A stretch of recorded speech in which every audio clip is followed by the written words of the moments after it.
8 Sleep makes a product that is amazing, which I love. It's called the Pod, and it fits around your existing mattress and cools down your bed so you can sleep better. They just released the newest model called the Pod 4 Ultra, which in addition to cooling down or heating up your bed, can even lift up your head when you're snoring so you can breathe better. It's incredible. To get $350 off, go to 8sleep.com/Pacman and use code Pacman. The link is in the description.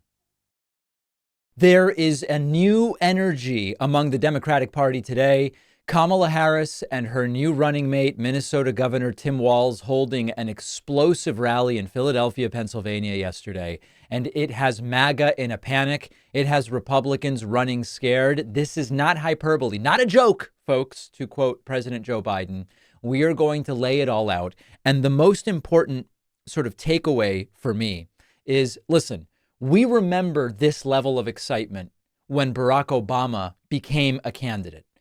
The excitement does not get you a successful presidential term. They are two different things. You can have an extraordinarily excited electorate and generate enthusiasm that we haven't seen for years, and then your presidency can flop after you win. They are two different things. And right now, all we are evaluating is the energy and the positivity of the Harris-Walz message compared to the dystopian, negative, catastrophic, and apocalyptic language of the Trump campaign. That's what we're comparing right now. But as far as that goes, we have not seen this sort of positive messaging and energy, both, for a long time in American politics. It feels like it has been too long. Tim Walz is excellent. Excellent. So here is Kamala Harris and Tim Walz getting on stage in Philadelphia for the first time as a ticket, and just palpable energy.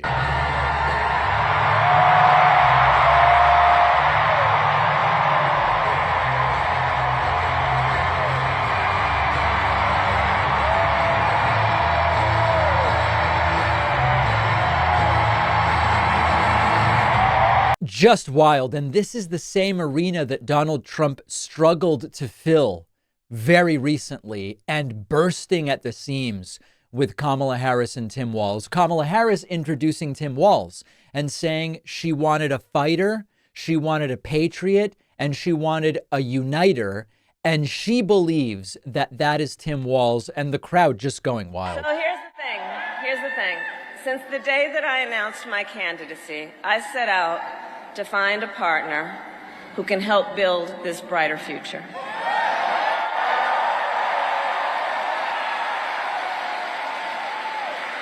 A leader who will help unite our nation and move us forward. A fighter for the middle class. A patriot who believes, as I do, in the extraordinary promise of America.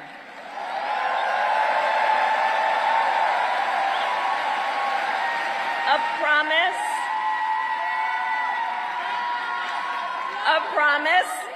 of freedom, opportunity, and justice, not just for some, but for all.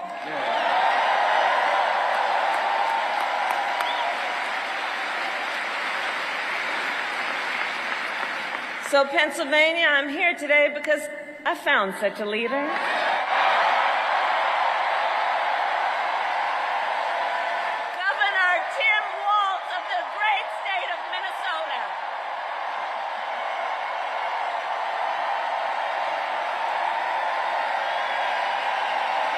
It is very, very different because of what we've become accustomed to hear this level of energy associated with a positive message. Because if you watch the Trump rallies, the only time the crowd gets that excited is either when Trump does his stupid trans weightlifting routine where he goes pretending to lift weights, or when Trump attacks somebody. That's the only way to get the MAGA crowd excited.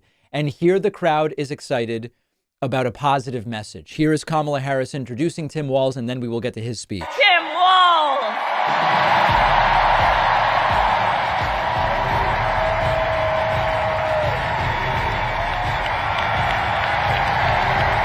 Wow.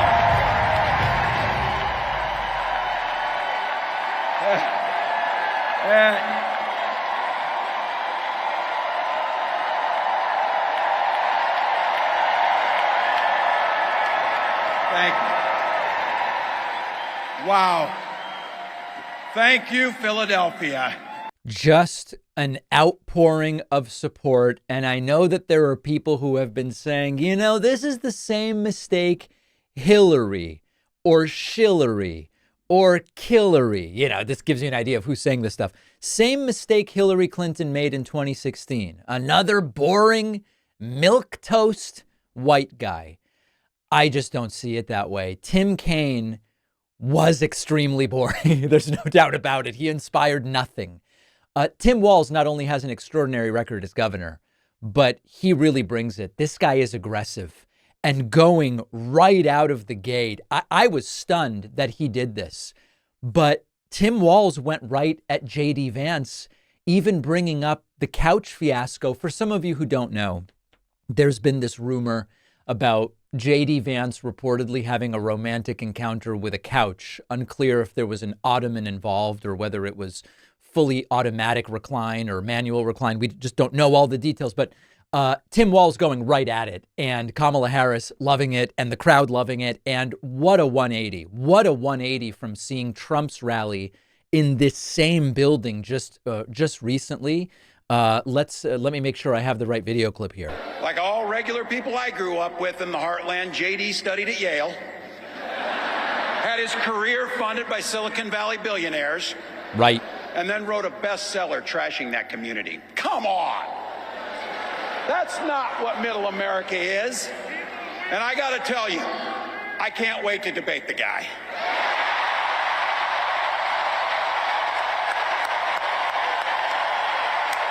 Wait for it.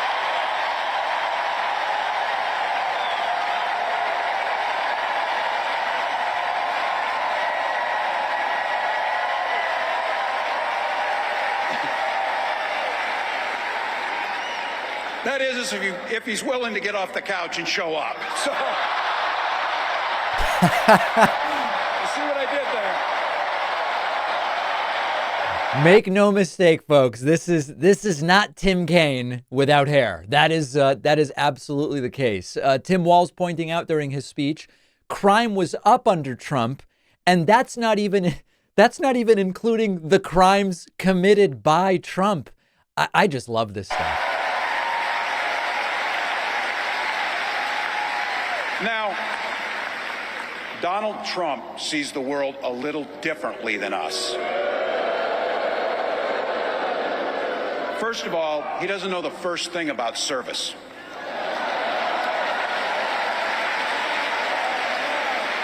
He doesn't have time for it because he's too busy serving himself.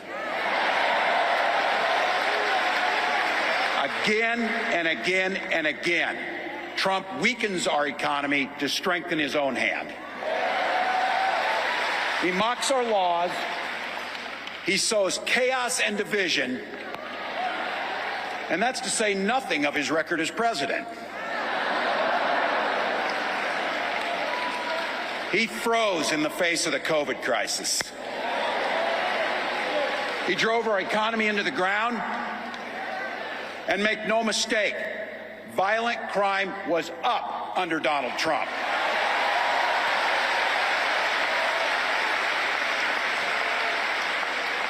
That's not even counting the crimes he committed. This is just really good stuff. This is exactly the sort of energy we needed. And I was glad to see Governor Walz also mention Project 2025, lest anyone forget what is at stake here. Well, Donald Trump would damn sure take us backwards. Let's be clear about that. And don't believe him when he plays dumb. He knows exactly what Project 2025 will do to restrict our freedoms. And Project 2025, which had very little name recognition 6 weeks ago, now understood not only for what it is, for its existence, but for the existential risk that it presents. You may recall that Tim Walz was one of the first people on these guys are creepy and weird, and he did bring that up as well. pointing out just an observation of mine that I made. I just have to say it. You know it, you feel it. These guys are creepy and, yes, just weird as hell. That's what you see. That's what you see. Mixing policy with the rhetoric that I've been wanting to see, and just look at the charisma difference. JD Vance or Shady Vance or JV Vance, or also, what did Trump call the guy? We've endorsed JP, right? JD Mandel. Mandel/Vance, 20 years Tim Walz is junior, and lacking the energy and completely lacking the charisma. And then this is really good stuff. I would say maybe even the best moment of Walz's speech, where he says, hey, you know, one of the things that matters is freedom. And freedom is respecting that other people may make different decisions than you make. Some of us in here are old enough to remember. I see you down there. I see those old white guys. Some of us are old enough to remember when it was Republicans who were talking about freedom. Right.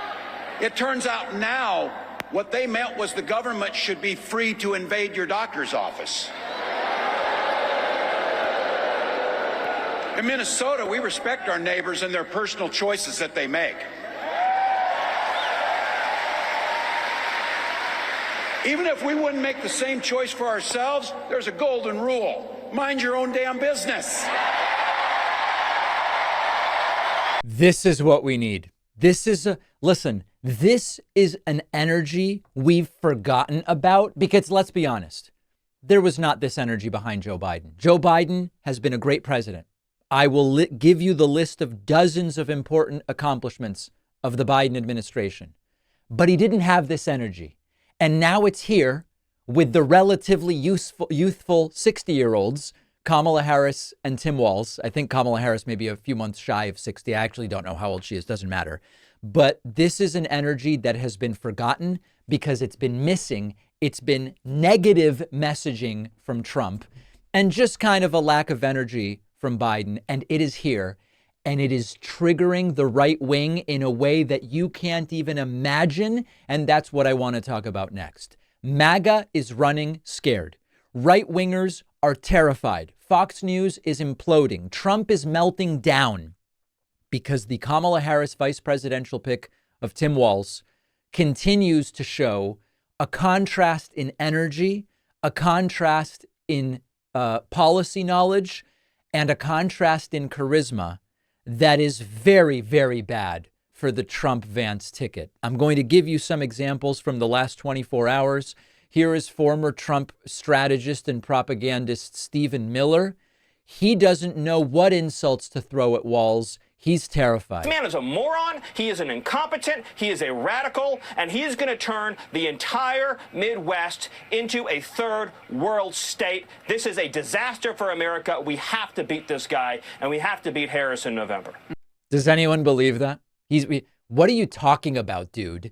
He even went further to say that the Midwest under Tim Walz will become Mogadishu. Aside from being painfully dumb, there's probably some xenophobic aspect to this, right? He is the biggest booster in the whole country for unlimited refugee resettlement. That means under the Harris-Walz plan, they're going to turn the entire Midwest into Mogadishu. That's their plan. That's their policy. I don't think there's a market for that in the United States of America. You know, I increasingly doubt whether there's a market for this type of dishonesty. Like, I'll be frank, they've always been this dishonest with the fear-mongering, but it's feeling like people aren't going to fall for it this time. It just doesn't seem like it's landing, because when you see Harris Walz go out there and deliver a positive message, positive speeches in Philadelphia outlining an aspirational vision for the country, and then Stephen Miller's talking about they're going to turn the Midwest into Mogadishu, I just question whether it's going to work. Kevin McCarthy, former Republican Speaker of the House, one of their favorite ad hominems is to say people are like Bernie Sanders. And here is what Kevin McCarthy had to say. This is the most extreme. This is going from San Francisco to, here you go into Minnesota, the area that even Ronald Reagan could not win. I mean, this is what's so amazing to me. I served with Tim. We came into Congress together. He's known for being the Bernie Sanders of Congress. All right. I mean, that doesn't sound too bad to me. Again, I don't know, the people that will hear Bernie and say, I'm out, are already not voting for Kamala Harris. So I just don't know that that's really going to move the needle. Let's briefly go back to Stephen Miller in another interview where he referred to Tim Walz as the Jack Kevorkian for America. Look, what's happening here is very important to understand. This man, they call him Tampon Tim, is a full-blown radical left communist. He is left of Bernie Sanders. He is left of Rachel Maddow. He is left of Ilhan Omar. He is left of AOC.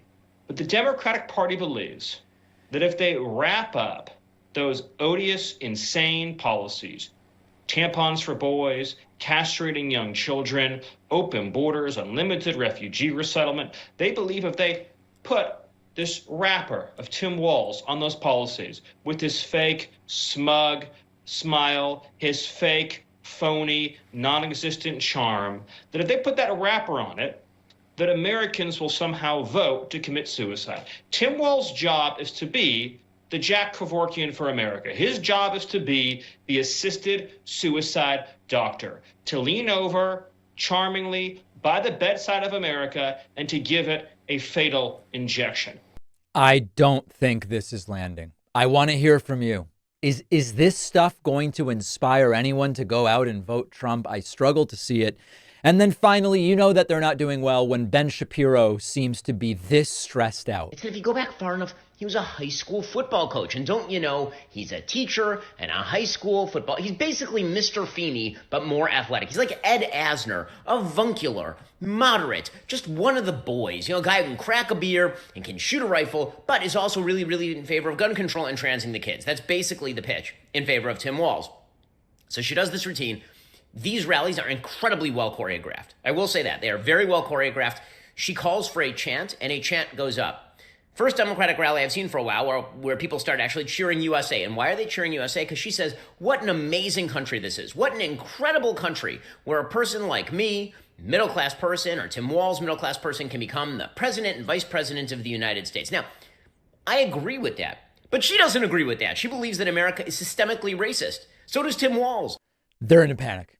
They are so scared, and reality is starting to sink in, that the message of Trump with the apocalyptic music and Trump complaining about how planes are stuck on the tarmac and never leave and all of this crazy stuff, it's not landing. The crowds leave while Trump speaks and sometimes sleep. Whereas the crowds here with Harris and Walz, after years of hearing how there was no energy and the Democratic candidates couldn't fill an arena, it has changed and they are in a panic. Now, I've deliberately not told you how Trump is reacting to all of this. Let's deal with that after this short break. Our sponsor, 8 Sleep, is the creator of the Pod, which can be added to your existing mattress like a fitted sheet to automatically cool down or warm up each side of your bed, and in turn improve your sleep quality dramatically. Meet their newest model, 8 Sleep's Pod 4 Ultra. It cools, it heats, and now it can elevate your head automatically. Pod 4 Ultra can cool down each side of the bed to 20 degrees below room temperature, keeping you and your partner cool even in a heat wave. The Pod can even detect your snoring and automatically lift your head by a few degrees to improve that airflow and stop your or your partner's snoring. There is nothing else like it on the market. I've been using 8 Sleep products for a long time, and it's one of the few things in my house that I couldn't go without now. Pod 4 Ultra also introduces an adjustable base that fits between your mattress and your bed frame to add reading and sleeping positions to help you unwind at night. Go to 8sleep.com/Pacman and use code Pacman to get $350 off the Pod 4 Ultra. The link is in the description. The David Pakman Show is directly funded by you. Thank you to let me give you an exact number, in fact. Thanks to the 158 new members who have signed up over the last few days. I very much appreciate that. We do give our members an extra show every day called The Bonus Show, as well as commercial-free audio and video feeds of the show, access to the members-only soundboard, and the member-only town hall events. Sign up at joinpacman.com. You can sign up monthly or for the year. And of course, the coupon code SaveDemocracy24 continues to be available. You can also pre-order my forthcoming book, The Echo Machine, at davidpacman.com/echo. And you can also get a discount off of the book if you order it on bookshop.org, where you can search my name, and very powerful things happen to whatever device you're on, apparently, when you do that. Joinpacman.com is the place to sign up. Donald Trump seemingly mentally destroyed by the boundless energy behind the Harris-Walz ticket, and Trump is stuck with this uncharismatic, low-energy guy who just wants to sit on the couch, for lack of a better term, JD Vance. Trump's losing his mind. Trump gave an interview this morning on Fox and Friends, and not only was it riddled with some of the usual hits from Trump, he has had to delude himself in order to feel better about what is happening with this Harris-Walz campaign. And he wants us to believe that the reason the stock market was down last week and Monday is because of the expectation that Kamala Harris might be president. There's a little problem with what he says, though. I'll tell you in a moment. I know some of you suspect what that problem is. Even the talk about her has driven the stock market down. Yeah. You know, when the stock market goes down, when you see it go down, that's because she gets a decent poll number. She gets bounces in her poll, the market goes down. The stock market will collapse like in 1929 if Trump has been talking about this stuff for years. Trump told us in 2020 that if Joe Biden wins, the stock market will collapse like 1929. And yet we have had dozens of all-time historic stock market highs. But that gets us to this year. This year, when the stock market continued to climb and climb and climb, Trump would say, you know why it's happening? It's not because of Joe Biden. It's because there's an expectation that Trump, will win. And that's driving the stock market up. Well, Thursday, Friday, and Monday, we had some significant stock market declines. Trump's argument is that it's because Kamala Harris got a good poll number. People said, oh my God, she might win, and that's terrible for the economy. Sell, sell, sell. The only problem with that argument is that yesterday and today, the stock market is doing really well. And Kamala Harris got even better poll numbers. Yesterday, Harris got, for the first time, a lead in the national average of polls. And the stock market, but Dow Jones Industrial Average up about 400 points. Today, Kamala Harris got even better polling for the first time. We'll look at it later tomorrow, something like that. And she got better polling. And again, as of this recording, the Dow Jones Industrial Average is up about another 450 points. So you all know that this doesn't make sense. It never made sense, but it's all Trump has to keep himself even functional as everything is crumbling around him. And of course, the Fox and Friends, the hosts of Fox and Friends just sit there on their couch and let Trump say whatever he wants, even though it's obviously untrue. Then the topic of debates came up. Is Trump going to debate or isn't he going to debate? And Trump says, I have the power to do whatever I want with the debates. No, but I can tell you every network loves me very much right now. They love me very much. I've never been so loved by CBS and by ABC fake news. And by NBC. No, they're all in love with me now, so that, I say yes, because it's up to me, obviously, also. But, on the look, debate, the most important thing is we get debate. I think debates are very important, and I think she'll be exposed. Understand how he's not addressing. So are you bailing on the debate that you agreed to? That's the real question here. Just like Biden was exposed. Nobody knew Biden was that bad, and then he was exposed during the debate, and they tried to have a series of comebacks after that, and they didn't work out too well, and they viciously overthrew him. I mean, he was overthrown in it, using every trick in the book. They overthrew him. It was pretty amazing, actually, to watch. I want to come back to the debate. Just to close this up, you're in litigation with George Stephanopoulos on ABC. So there's right, and the judge says, this is good. The suit's going to go forward. So how could you go on ABC, especially if he's going to be one of the moderators? Yeah, this is a very stupid question because Trump was already in litigation with Stephanopoulos and ABC when he first agreed to the debate. So it's a nonsense question. Trump then, when all you've got is a hammer, everything looks like a nail. Trump pulling out that the country will become communist immediately, if not sooner. Sooner than immediately, it might even happen. It might happen yesterday if Harris Walz become president and vice president, and Trump also attacking Walz for being, quote, very heavy into transgender. He's heavy, very heavy. We know what Kamala Harris's record is, and we know what his record is, and they are extremely progressive. Talk about how you're going to handle this. Sounds good. On the campaign trail, will you just really hone in on how they voted in the past? Trump's like, what campaign trail? I'm not doing any campaigning. Well, I am. I'm going to be doing that. What he wants. If you look at his record with no walls, no security, let everybody in, he's worse than they are. Nobody knew how radical left she was, but he's a smarter version of her, if you want to know the truth.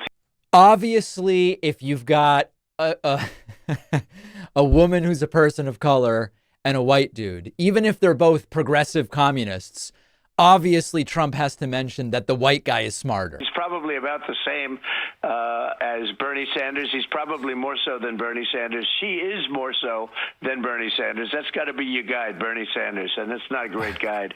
But there's never been a ticket like this. This is a ticket that would want this country to go communist immediately, if not sooner. We want no security. We want no anything. He's very heavy into transgender. Anything transgender he thinks is great. And he's not where the country is on anything. Mr. President, this is a shocking, let me tell you, this is a shocking pick. And I think it's very insulting to Jewish people, and I think it's very insulting to people that want security. Now, you might be saying it's insulting to Jewish people. Why? The right is spreading a rumor that Josh Shapiro, the Jewish governor of Pennsylvania, was not selected because of anti-Semitism. Now, we're going to talk about this on the bonus show today.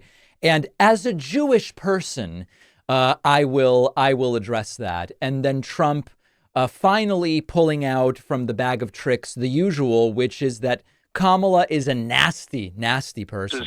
The media, outside of you people, of course, but the media is so, they're trying to build her up to the next Margaret Thatcher liberal version, and I don't believe it's going to happen.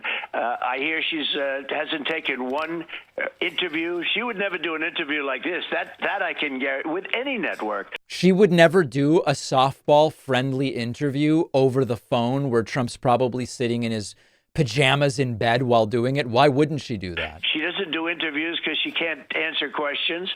I don't know how she debates. I heard she's sort of a nasty person, but not a good debater. But we'll see, because we'll be debating her, I guess, in the pretty near future. It's going to be announced fairly soon. But all right. So Trump, I guess, saying he will be debating. He is running scared. He regrets his pick of JD Vance. He doesn't know what to do. He can't even fill the arenas that Kamala Harris is filling. Now let's go to the total meltdown Trump had while the Harris-Walz rally was taking place. Yesterday, Kamala Harris selecting Tim Walz to be her running mate. They held a blockbuster event in Philadelphia, Pennsylvania, filling an arena that Trump recently was unable to fill. Extraordinarily high energy. Tim Walz bringing a level of aggression that I love to see. And throughout the entire thing, Trump was feverishly typing or doing whatever he does with his thumbs on his phone, losing his mind. Trump, as the rally was going on, posting to Truth Social, quote, "This is the most radical left duo in American history. There has never been anything like it, and there never will be again. Crazy Kamabla is indeed crazy. I hear there is a big movement to bring back Crooked Joe." No one is saying that. Trump continuing. What are the chances that Crooked Joe Biden, the worst president in the history of the U.S., whose presidency was unconstitutionally stolen from him by Kamabla, Barack Hussein Obama, crazy Nancy Pelosi, shifty Adam Schiff, Obama, crying Chuck Schumer, and others on the lunatic left, crashes the DNC and tries to take back the nomination, beginning with challenging me to another debate. He feels that he made a historically tragic mistake by handing over the U.S. presidency, a coup to the people in the world he most hates, and he wants it back now. This is borderline psychosis. Joe Biden, imagine what Trump is suggesting here. He's suggesting that in a fit of unending regret about his decision to step aside, which was followed by the immediate 4-point swing in national polls, Joe Biden is going to show up at the DNC, uninvited, unprovoked, whatever, and demand he be handed back the nomination. It's borderline psychosis to even suggest it. Also kind of funny, Trump posting about his interview with Aiden Ross, during which multiple crimes were committed, saying, quote, "Wow, Aiden Ross interview yesterday exploded, but in a very positive way. Platform set an all-time record by far with over 100 million views/hits. I would love to sit Trump down and say, sir, can you explain to me what a view is and then what a hit is? I would love to know about that.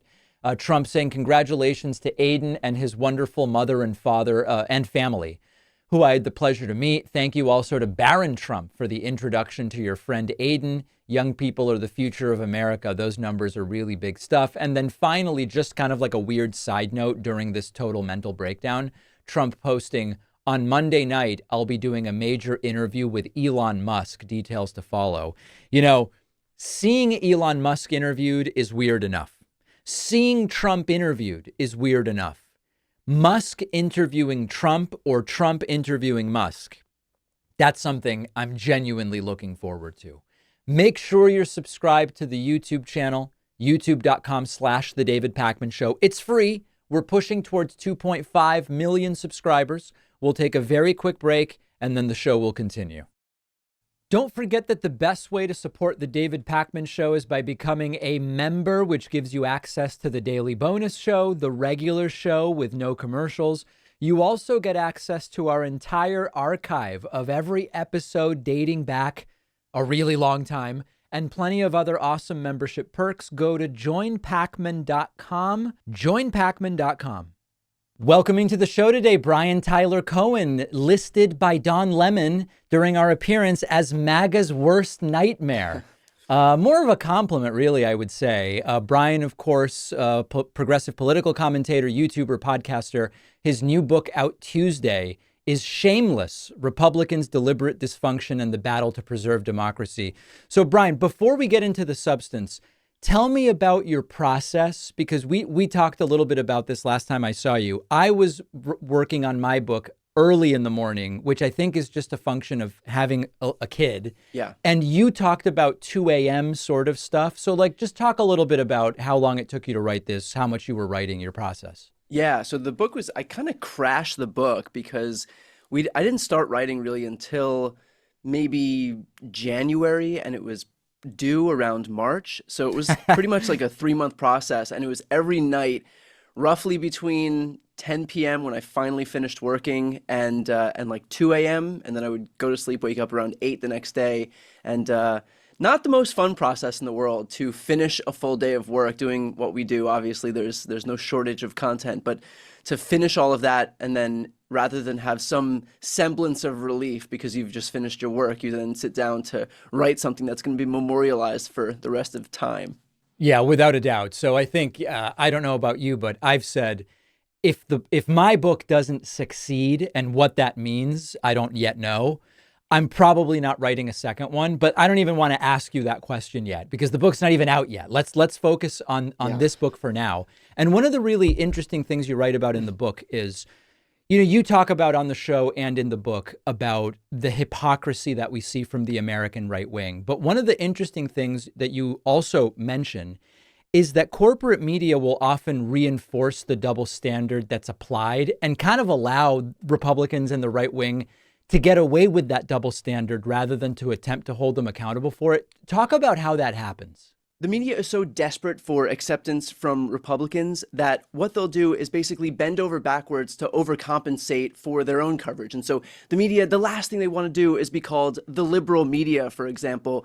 And so in order to prove that they're not the liberal media, because God forbid, they will look at what the Republicans have reported, for example, whether it's Hillary's emails, whether it's the Biden impeachment saga, and they'll make sure to validate that kind of reporting, because if they don't, well, then we, of course, know that Republicans are going to call them the liberal media, and they couldn't possibly have that. And so what we're left with is a right wing that exists to serve as a propaganda arm for Republicans, and a left wing that's there basically bolstering and perpetuating stories that are being promoted by the right. And so we're in this huge asymmetry in our media ecosystem where the right is helping Republicans, the left is bolstering the same propaganda for Republicans, and there's this void on the left. And that's why for so long there's been really no proper coverage of what's happening on the left. It's just again this huge asymmetry that completely benefits the right and leaves the left kind of hanging out to dry. There's a ton of examples of this, and I've often given the example of on the climate science debate, which I hate to even call it that because I feel like that's even ceding ground to the anti-science right. When you turn on fill in whatever corporate network and you see a debate with one person who simply understands and tells us what the science says, and one person who completely ignores what the science says and has a different opinion, and they're put on equal footing. And this is, I think, I've talked about the difference between neutrality and objectivity. Right. You can be objective about what we know about the world without having to create the pretense of neutrality, which I think is kind of what you're getting at here. Yeah, absolutely. I think that there's some perceived obligation to give equal weight to both sides, but the right has learned how to game the refs, and they know that if they say anything, no matter how ridiculous or absurd or baseless or misguided, it'll be given equal deference by the media. And so what we're left with really is them knowing that they can go as extreme as they possibly want. They can push the goalposts all the way into the parking lot if they want to, and still it'll be treated by the media as if it's just as valid as what's happening on the right, with no real concern for the facts surrounding what they just said, or the objectivity of it, or the reality of the situation we're living in. Republicans just know that the media will basically be there to transcribe what they've said without much pushback, because again, any pushback would be akin to giving deference to the left, and they don't want to be the liberal media. And so just at least, transcribe what they've said and allow the media to be used as a megaphone for what Republicans say, as opposed to doing what they should be doing, which is journalism, which is actually reporting on it. And if somebody says, to your point, something about climate change that isn't real, you don't have to give both sides. You can just say that something is right or wrong. Yeah. You talk in the book about the advantage that the right has with messaging and branding in some areas. And it must have been like 8 or 10 years ago.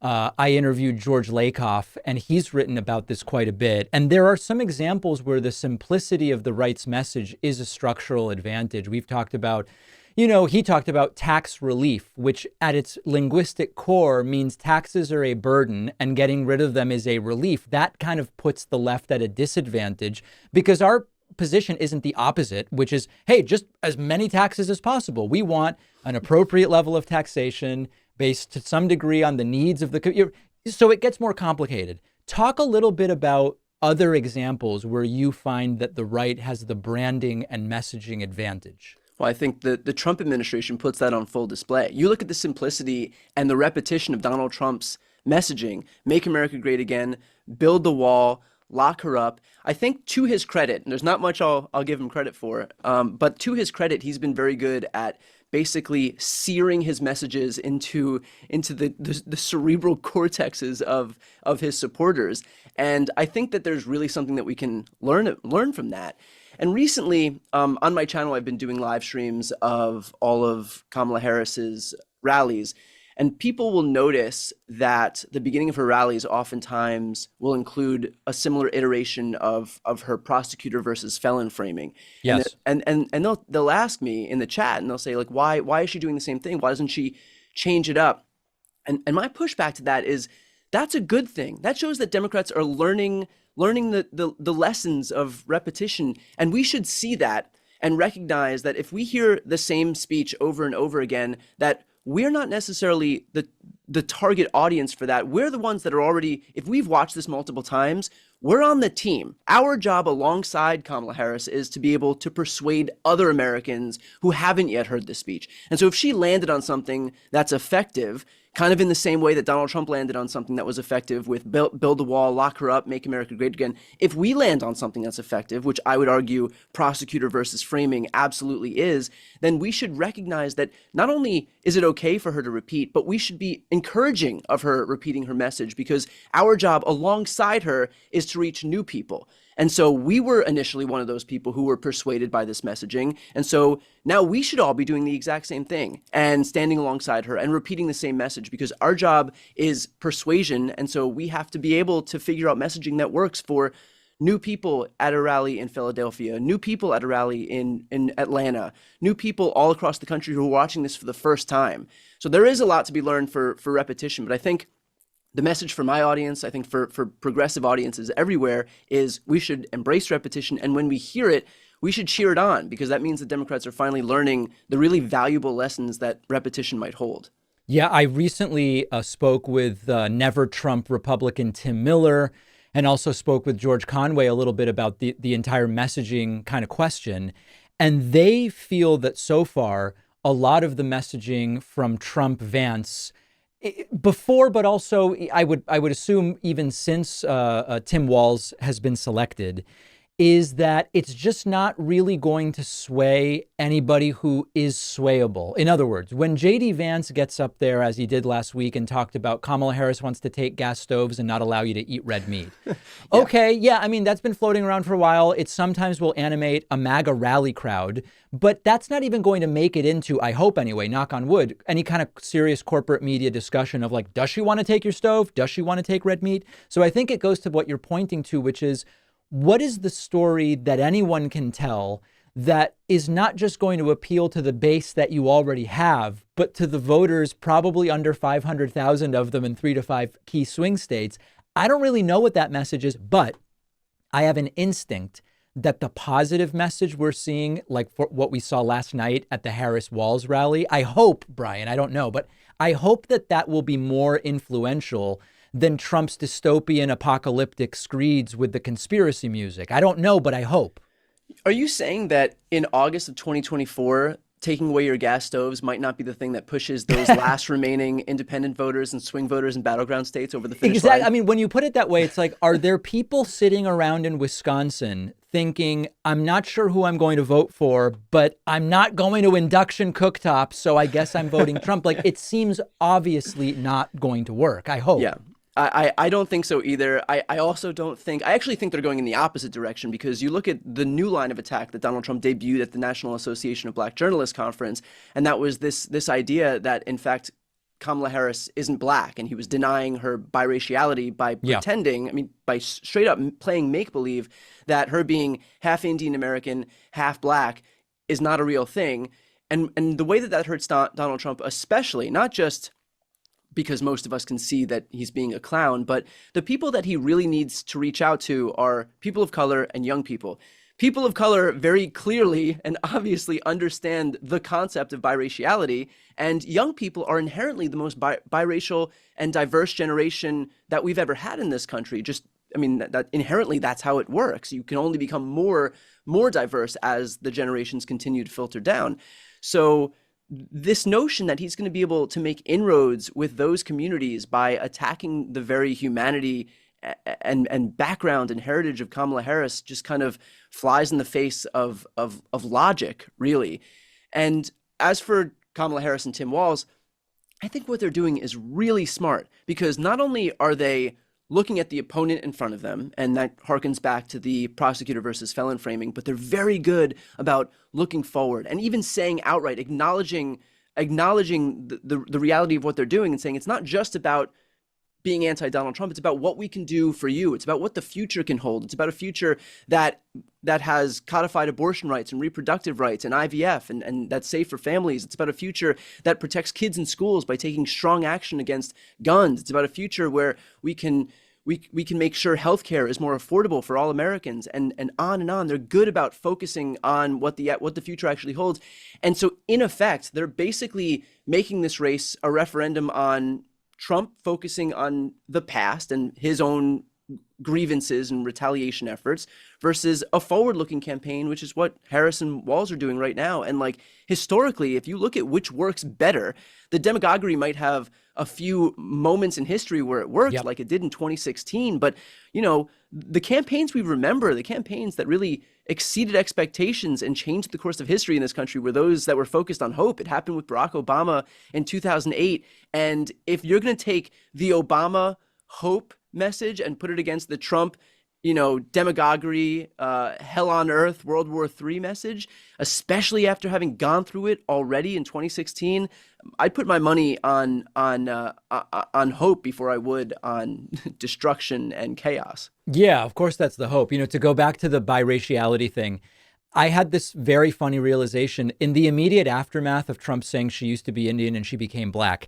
I actually talked to my audience seriously about how, you know, there is this question about are Jamaicans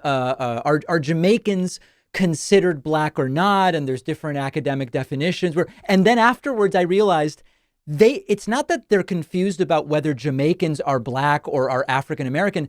They're confused about being biracial. Like my entire discussion assumed that they actually were 1% in good faith questioning whether Jamaicans qualify as this or that, which is a serious academic topic. Right. They had no clue. They're just like, how can you be Indian and black? It was like that base and absurd what they were bringing up. It's like any suggestion that they're doing it because they're not sure about the legitimacy of Jamaicans being considered black is assuming that is giving them too much credit already. Yes. That's already 10 steps ahead of where they are. They just can't understand the very basic or refuse to understand the very basic concepts of what it is. And that's also assuming that they're not just doing this for an even more pernicious reason, which is to try and paint Kamala Harris as not black because Trump knows that his goal here has to be to reach out to people of color and young people. And so by trying to create a wedge between her and that community, he thinks he's going to help himself. But in fact, he just looks like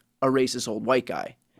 So last thing I want to talk to you about is what you see as the role of progressive independent media going forward here. You and I have had a lot of conversations off air about how we are feeling about what's happening politically, with the understanding that we're always going to our audiences and just giving our opinions. Like sometimes people will write to me and go, you know, David, you crafted your opinion in order to give X or Y impression. And what I've always done, and as far as I know, what you have always done is what you publicly say is just what you actually believe at the time. There's no like character that you're playing in this sort of thing. Right. And so my views, for example, on Biden and ultimately stepping down shifted over time as I received more information. And we are now where we are. And I'm trying to make the best effort to inform my audience about what's the best path forward. I don't want progressive independent media to become, to use a pejorative term, blue MAGA or any of others. So I want it to be a place where there is critical thinking and we're evaluating our choices and making the best ones.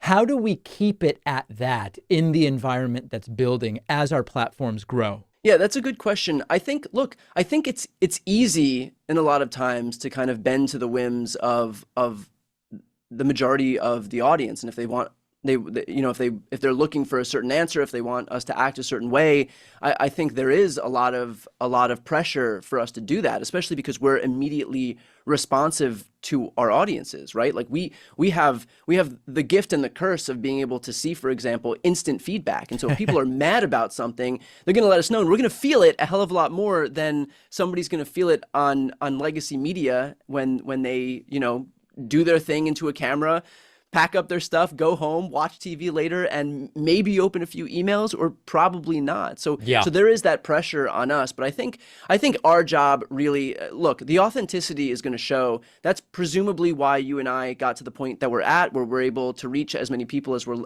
lucky enough to be able to reach. But I think if the authenticity starts to give way to some expectation that we have to perform a certain way, then the audience will be able to feel that. I mean, the benefit of what we do is we just get to be real on camera and give our real thoughts on everything. And so while there might be that pressure, look, at the end of the day, like, again, it's going to be a question of authenticity versus performative nature. And so you just gotta do whatever you can to make sure that you're authentic, because it's going to shine through. And you're going to have, if you lie about one thing and the lies kind of like stack on top of other lies, it's going to be a house of cards that you're not going to be able to maintain for too long. So that's our job, is to just keep being authentic. And there's plenty of people who will call us out on our bullshit if we're not. Again, the curse and the blessing of being an independent media figure who's directly responsible to people who can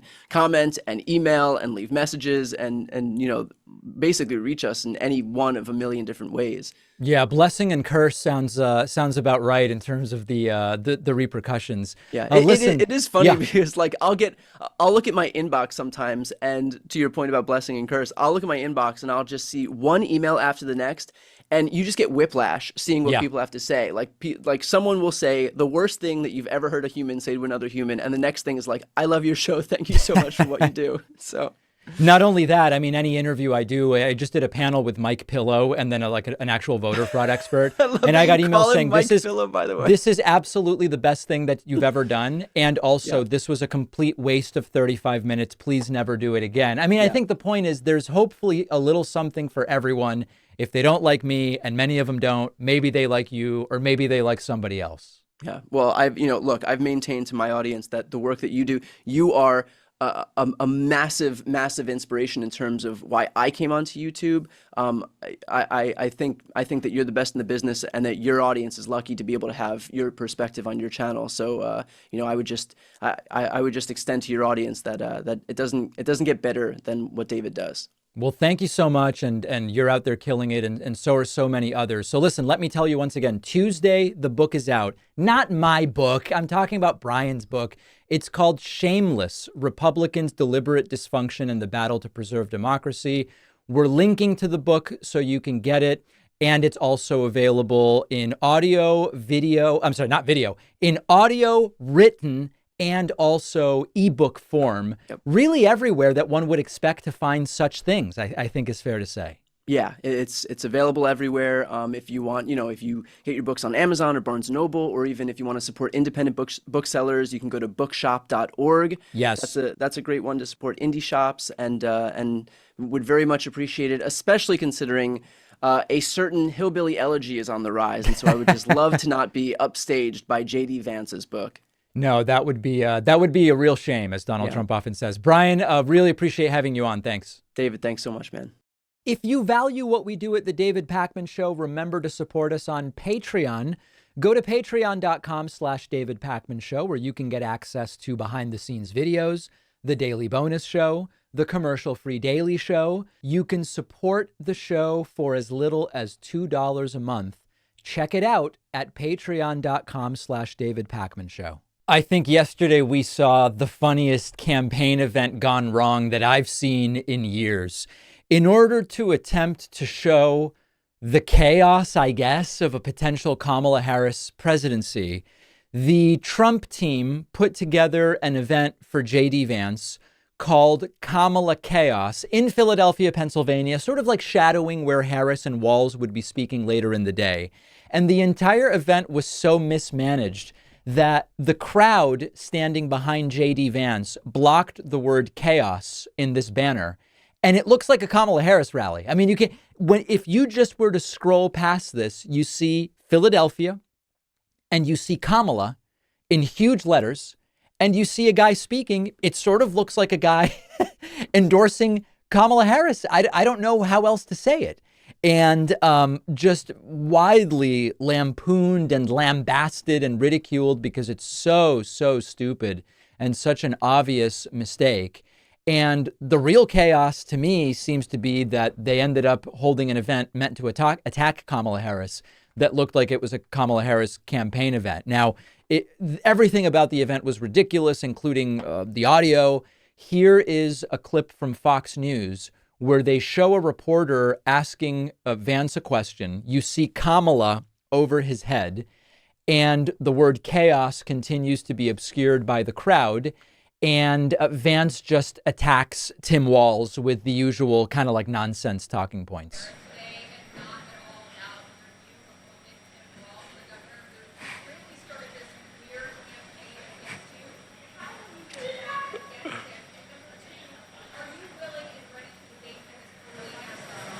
So first of all, the reason I didn't say a whole lot about Tim Walz is because the Democrats have showed a willingness to pull a little switcheroo on us. So I don't even know if we're actually going to get Tim Walz out of this campaign. And I think that a lot of us are asking ourselves, well, you know, there's always some way in which these guys are always projecting. And now, you know, Trump introduced, as I told you earlier in the show, Biden might show up at the DNC and demand the nomination back. No, he won't. And now JD Vance says, I don't know that we're even really going to get Tim Walz by the end of this campaign. And of course, we are. Tim Walz is going to be the running mate. It's very clear. It's already been announced. But the real question is JD Vance going to make it to November? There's always some aspect to this where what they throw at others actually applies to them. Let's hear the rest of his answer. Well, it's not going to be official until the Democrats actually nominate him, I guess, at their convention next week. So That's the first reason. The second reason is, look, Tim Walz's record is a joke. He's been one of the most far left radicals in the entire United States government at any level.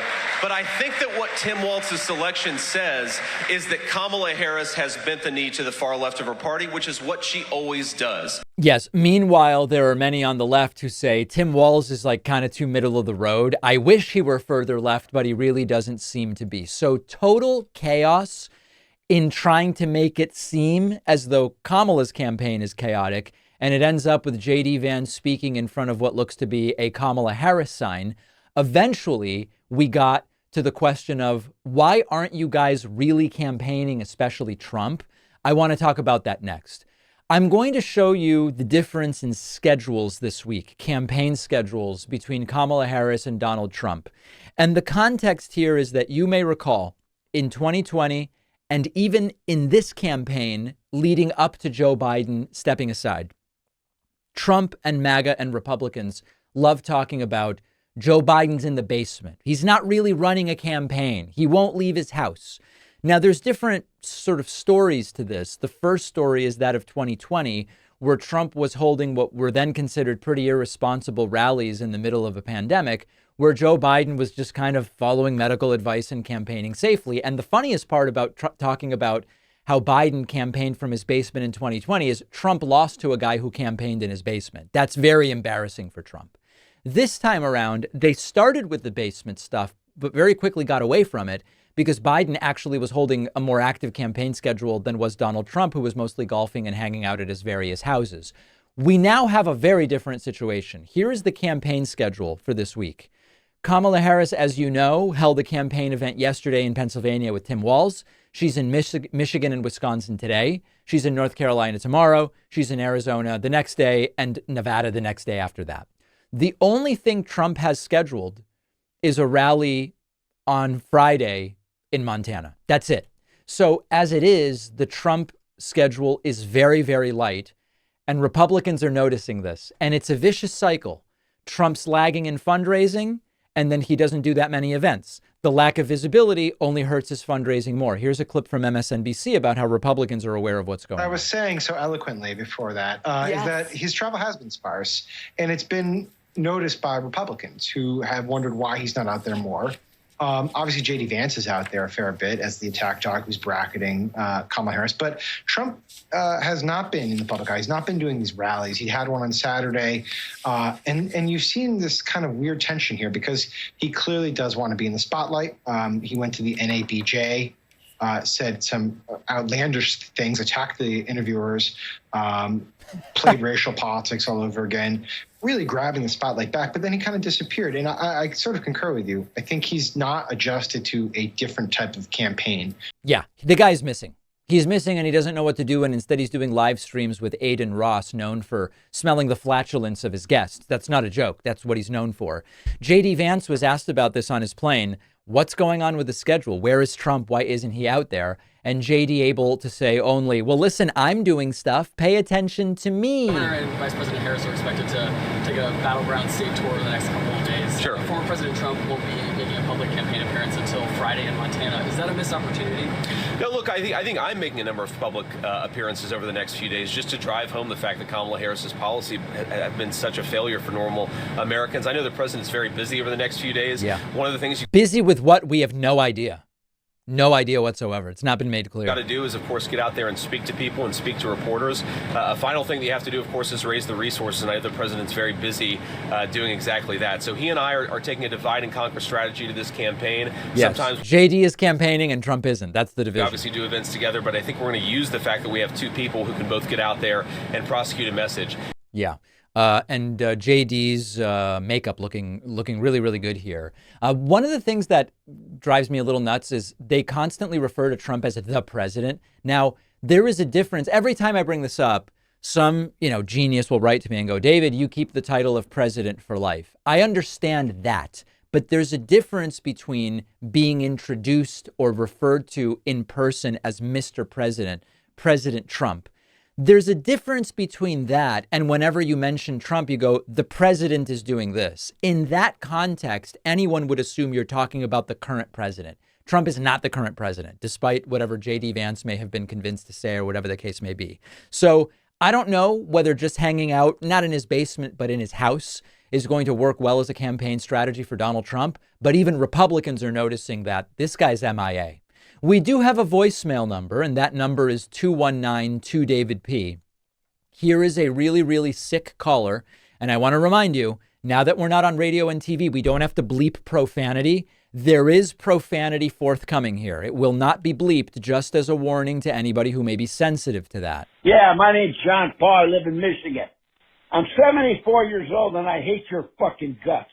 You say that Donald Trump is terrified to debate that stupid Kamala Harris? He didn't have an agreement with Kamala Harris. He had an agreement with Biden, and Biden backed out because Biden quit. Right. Now, obviously, if Trump thought it was a good idea to debate Kamala, then he would be glad to do it. He's kind of resisting and trying to get attention, but doesn't really matter. What does that matter? It's just, do you want to win or don't you? That's the question for Trump. Now, I'm going to tell you something, Hal. Please.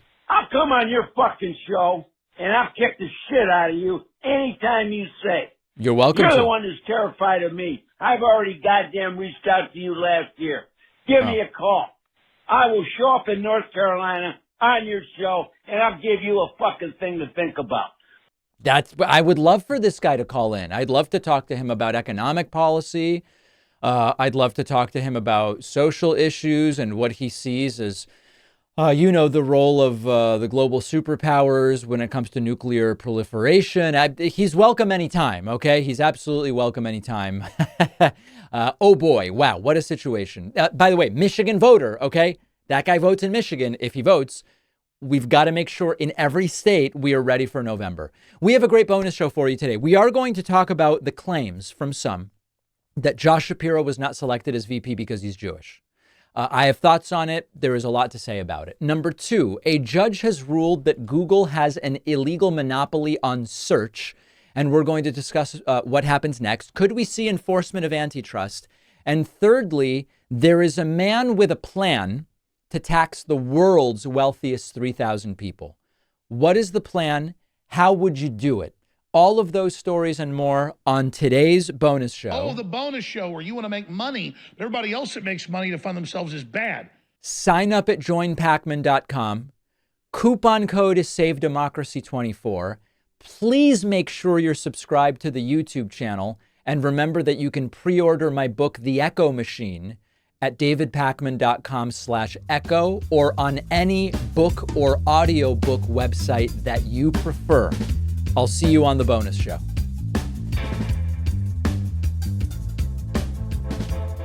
Thanks a lot for watching today's show. I just want to take a second to tell you about today's sponsors. 8 Sleep makes a product that is amazing, which I love. It's called the Pod, and it fits around your existing mattress and cools down your bed so you can sleep better. They just released the newest model called the Pod 4 Ultra, which in addition to cooling down or heating up your bed, can even lift up your head when you're snoring so you can breathe better. It's incredible. To get $350 off, go to 8sleep.com/Pacman and use code Pacman. The link is in the description.